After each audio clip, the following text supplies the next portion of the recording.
நீதிமொழிகள் 7. என் மகனே, நீ என் வார்த்தைகளைக் காத்து என் கட்டளைகளை உன்னிடத்தில் பத்திரப்படுத்து. என் கட்டளைகளையும் என் பொதகத்தையும் உன் கண்மணியைப் போல் காத்துக்கொள். அப்பொழுது பிழைப்பாய். அவைகளை உன் விரல்களில் கட்டி அவைகளை உன் இருதய பலகையில் எழுதிக்கொள். இச்சகவார்த்தைகளைப் பேசும் அந்நிய பெண்ணாகிய பரஸ்திரிக்கு உன்னை விலக்கிக் காப்பதற்காக ஞானத்தை நோக்கி நீ என் சகோதரி என்றும், புத்தியை பார்த்து நீ என் இனத்தாள் என்றும் சொல்வாயாக. நான் என் வீட்டின் ஜன்னலருகே நின்று பலகனி வழியாய் பார்த்தபோது பேதையர்களாகிய வாலிபருக்குள்ளே ஒரு புத்தியீன வாலிபனைக் கண்டு அவனை கவனித்தேன். அவன் மாலை மயங்கும் அஸ்தமன நேரத்திலும் இரவின் இருண்ட அந்தகாரத்திலும் அவள் இருக்கும் சந்துக்கடுத்த தெருவில் சென்று அவள் வீட்டு வழியாய் நடந்து போனான். அப்பொழுது இதோ, வேசியின் ஆடையாபரணம் தரித்த தந்திர மனமுள்ள ஒரு ஸ்திரீ அவனுக்கு எதிர்ப்பட்டாள்.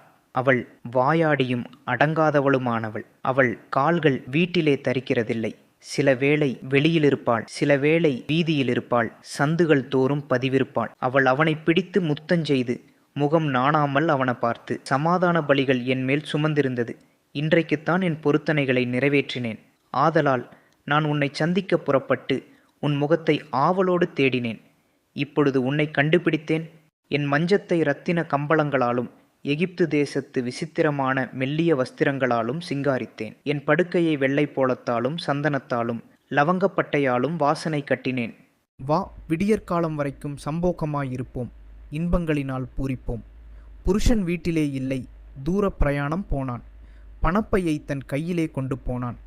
குறிக்கப்பட்ட நாளிலே வீட்டுக்கு வருவான் என்று சொல்லி தன் மிகுதியான இனிய சொற்களால் அவனை வசப்படுத்தி தன் உதடுகளின் மதுரவாக்கினால் அவனை இணங்கப் பண்ணினாள். உடனே அவன் அவள் பின்னே சென்றான். ஒரு மாடு அடிக்கப்படும்படி செல்வது போலும், ஒரு மூடன் விலங்கிடப்பட்டு தண்டனைக்குப் போவது போலும், ஒரு குருவி தன் பிராணனை வாங்கும் கண்ணியை அறியாமல் அதில் விழத் தீவிரிக்கிறது போலும் அவளுக்கு பின்னே போனான். அம்பு அவன் ஈரலை பிளந்தது. ஆதலால் பிள்ளைகளே, எனக்குச் செவி கொடுங்கள், என் வாயின் வார்த்தைகளை கவனியுங்கள். உன் இருதயம் அவள் வழியிலே சாய வேண்டாம், அவள் பாதையிலே மயங்கித் திரியாதே. அவள் அநேகரை காயப்படுத்தி விழப்பண்ணினாள், பலவான்கள் அநேகரை கொலை செய்தாள். அவள் வீடு பாதாளத்துக்கு போம்படி, அது மரண அறைகளுக்கு கொண்டு போய்விடும்.